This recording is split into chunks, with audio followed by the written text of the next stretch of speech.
Hola, ¿qué tal, doctora y doctor? ¿Cómo estás? Mi nombre es Michelle Villa. Y pues bueno, quiero platicarte cómo es que se llevará a cabo este curso que yo te puedo asegurar no hay igual en América Latina, ya que yo como clínico veterinario y con ya 20 años de estar en el quehacer clínico, pues te puedo decir que hay ciertos detalles que a veces no contamos los que hacemos educación de veterinario a veterinario.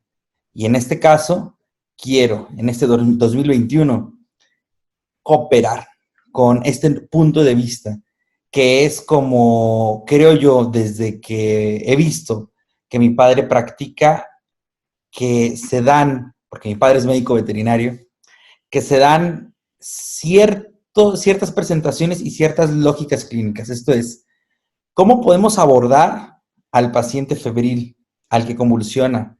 ¿Cómo podemos abordar al paciente que llega con un ruido cardíaco, con sonidos pulmonares anormales?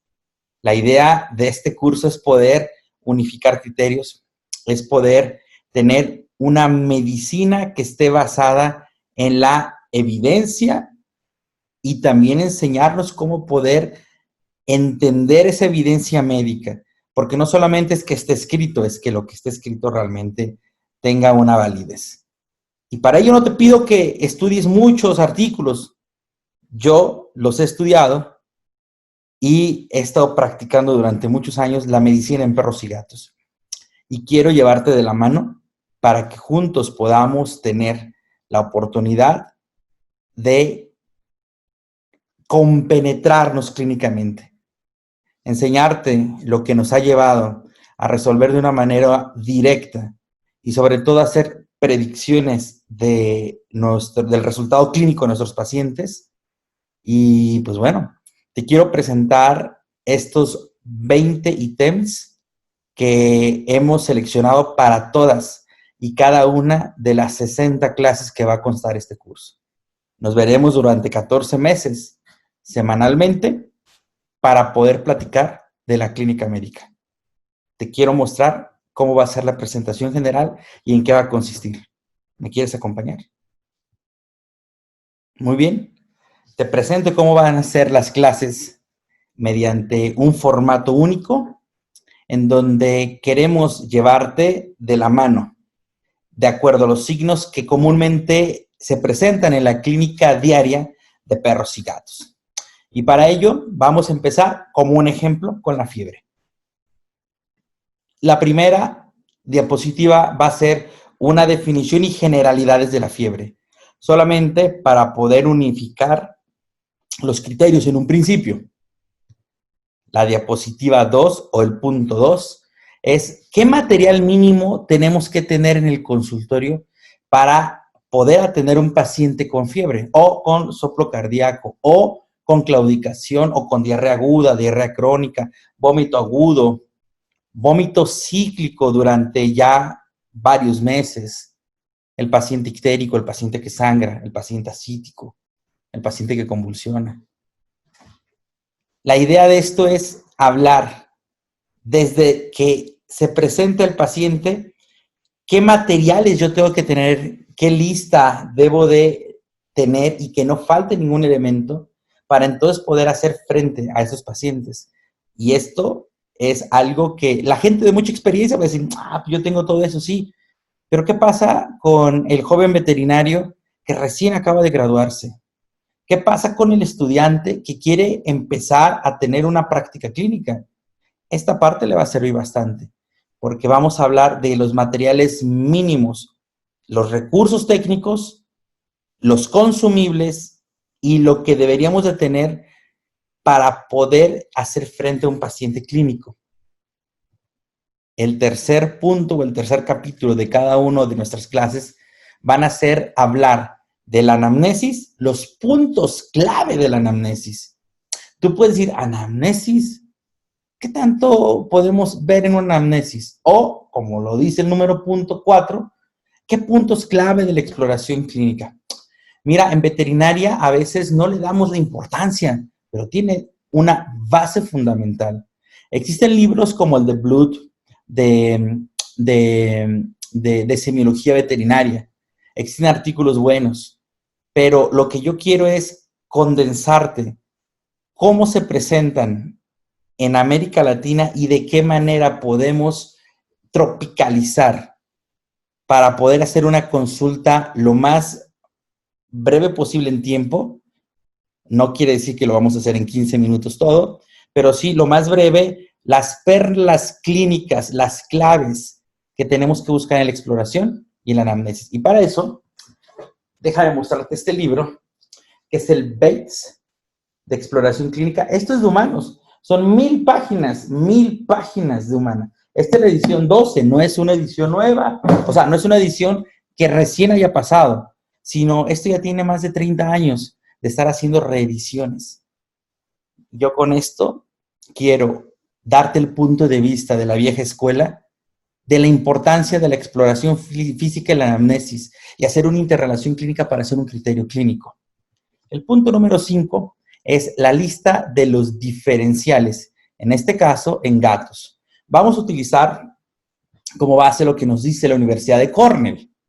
Para gatos, fiebre, nos arrojaría 292 posibles diagnósticos diferenciales. ¿No sabes inglés? No te preocupes. Nosotros vamos a traducir para ti esta lista de diagnósticos diferenciales. Y al final del curso te vamos a entregar un extracto de los diferenciales, que no solamente es tener los diferenciales, sino es poder hacer la elección de qué diferenciales vamos a tomar de estas listas para poder integrar el diagnóstico de nuestros pacientes.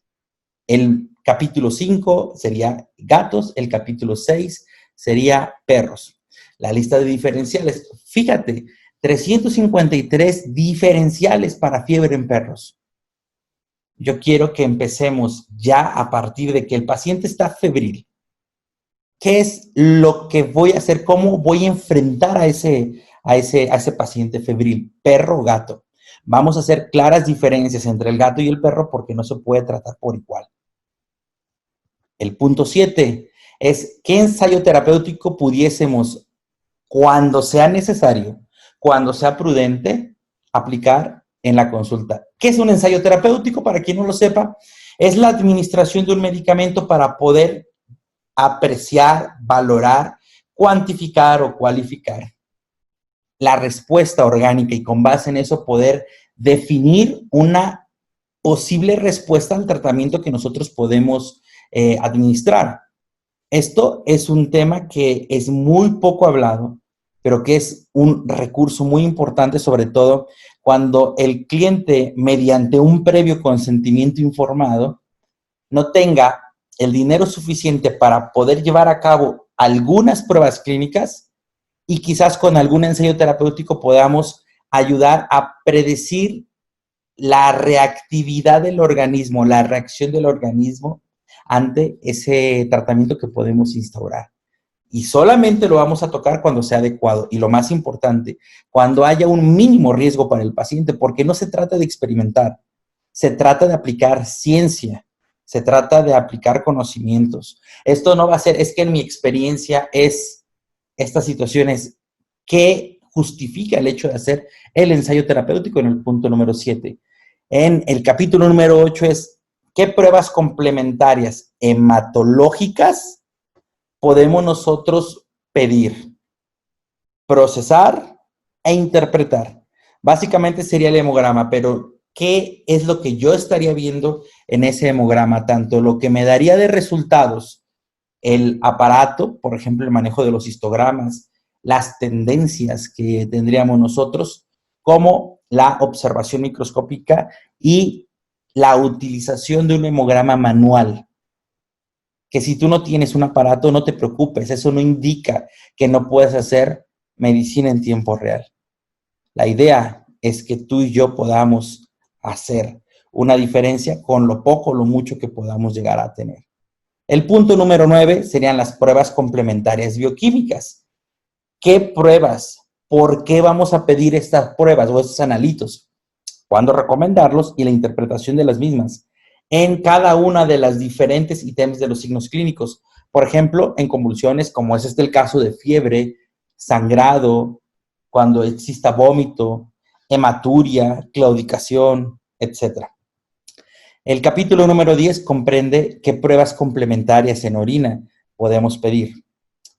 El capítulo número 11 es qué pruebas complementarias, hablando de la citología, podemos nosotros funcionar y hacer una interpretación clínica. No es hacer una interpretación de un citopatólogo, no es sustituir al citopatólogo ni al patólogo clínico, es poder con pocos elementos ser resolutivos en los casos que se pueda ser resolutivo en la clínica diaria. De esta manera podemos hacer una medicina en tiempo real. Viene el paciente, observo que es muy probable que pueda la citología ayudarme a dar un norte, a evidenciar qué es lo que está pasando. Bueno, lo hago y lo interpreto. Y eso lo vamos a estar viendo. El capítulo número 12 sería la radiología. ¿Cuándo pedir una imagen radiográfica? Para una persona con experiencia esto no tiene sentido, porque ya lo hace de una manera natural. Pero el tema es que los veterinarios que vayan arrancando y que no se sienten con la certeza de por qué pedir un estudio radiográfico de abdomen, de tórax o de algún otro sitio, tengan ya la justificación de cuándo pedirlo, cómo interpretarlo, qué incidencias tienen que pedir, se utilizará medio de contraste o no, y si es así, qué imágenes nos estarían revelando. Entonces, ¿cuándo justificaríamos en realidad un estudio radiográfico? No solamente para ver qué tiene. Y lo mismo con una ecografía.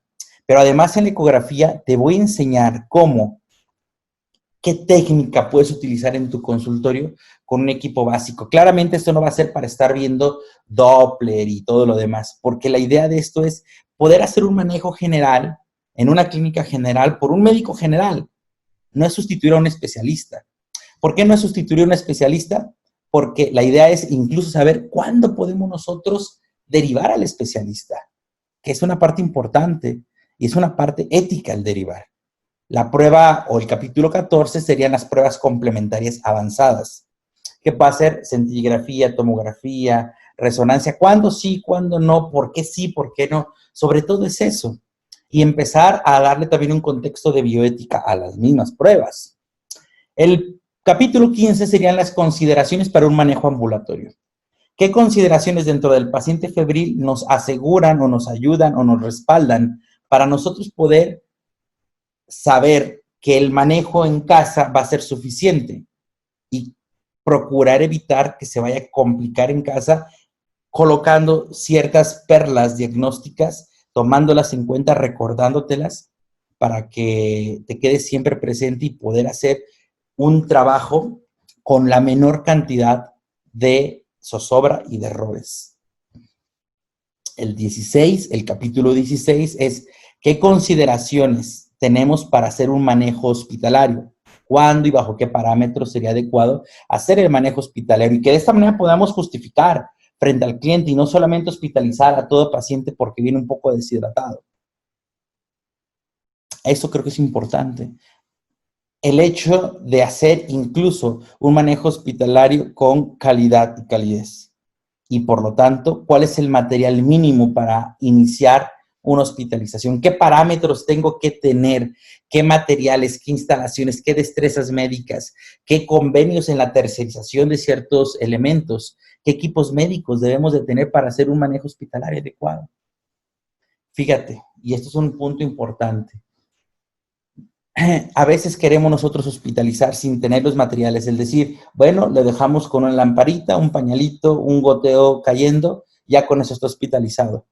No necesariamente, aunque sí es parte, porque también hay que nosotros hacer una estadificación, una hospitalización general, una hospitalización semi-intensiva y una hospitalización intensiva o cuidados críticos. ¿Qué nivel requiere de cuidado para incluso saber a quién derivarle eso? ¿A quién derivarle? ¿Qué es un punto importante? ¿O qué puntos debemos de tener para nosotros poder arrancar ese servicio? ¿Qué terapéutica médica? Que esta es la parte, creo yo, primordial. Después de ver todo este acercamiento, ¿qué terapéutica médica respaldada? ¿Con qué medicamentos y a qué dosis está demostrada la eficacia de los fármacos para los principales diferenciales que nosotros sacaríamos. Te voy a llevar de la mano para poder escoger de la gama de diferenciales cuáles serían los comunes, cuáles serían los que tenemos que saber al dedillo para poder tener un desempeño clínico respetable. Asimismo, ¿cuál sería la terapéutica quirúrgica? ¿Cuándo y bajo qué signos estaría justificado? ¿Qué técnica quirúrgica se debería de utilizar? Estos son temas importantes y son temas amplios. Y el más importante es cuándo derivar al especialista, porque esto revelaría una práctica clínica ética. Al final vendría una bibliografía, por si tú quieres introducirte más a fondo en cada uno de los temas. Y, pues bueno, esta es la manera en la cual nosotros estaríamos desarrollando este curso de clínica médica y terapéutica en perros y gatos. ¿Te interesa? Por favor, déjanos tus datos, comunícate con nosotros, ya sea en WhatsApp, al correo electrónico o en Telegram. Estamos para ayudarte y quedamos al pendiente. Muchas gracias, doctoras y doctores, por la participación de este video, que si bien es largo, pero la idea es poder aclararte todos los puntos. Número 1, te daremos certificado al final. Número 2, este curso está avalado por el Conservet en México. Y número 3, seguramente vas a optimizar tu práctica clínica y tu terapéutica dada. Esa es nuestra intención y esa es nuestra finalidad. Sin más por el momento, me despido. Yo soy Michelle Villa y estaré muy contento de verte en el curso. Que pases muy buen día.